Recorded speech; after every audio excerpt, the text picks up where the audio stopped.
Hi everybody, Astroferret with the Astro weather for Saturday the 25th of July.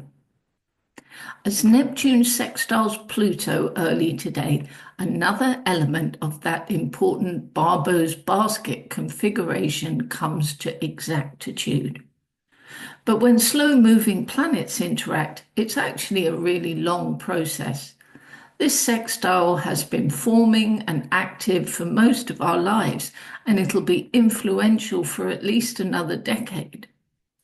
What is exciting at this time is that so many powerful aspects are coming to exact alignment almost simultaneously. Today's exact aspect serves to remind us that the rapid evolution of our times involves not just socio-political, financial, and technological change, but also has a significant spiritual aspect. The new world emerging will be characterized by a highly individual and self-determined experience of spirit. Also, that as much as our interesting times demand courage and action and the will to create for the good, we will also sometimes have to let go and surrender to the mysteries of the universe. The anticipated enhanced communications, for instance, some people believe telepathy will become much more common, might extend to realms beyond the human.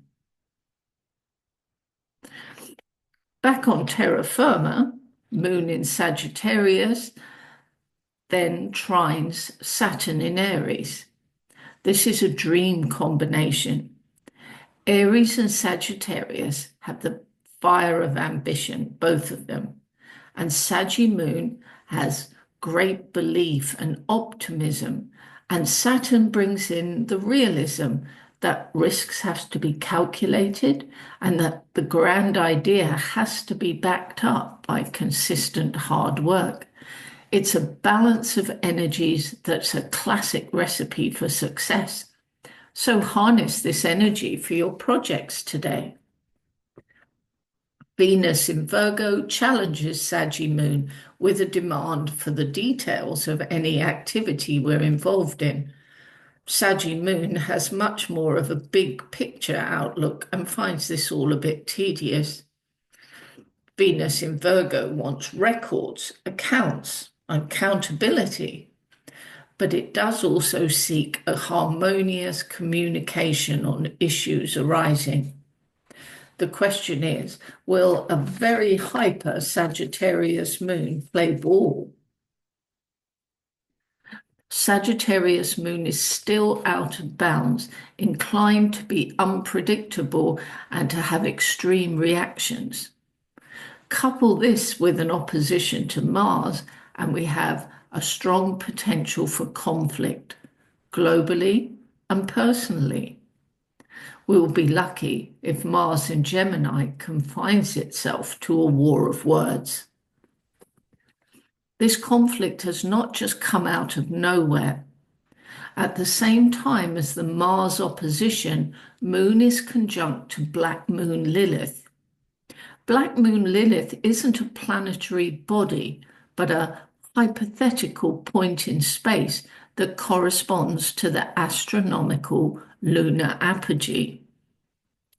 Black Moon Lilith on a psychological level relates to long buried resentments, feelings of alienation and injustice.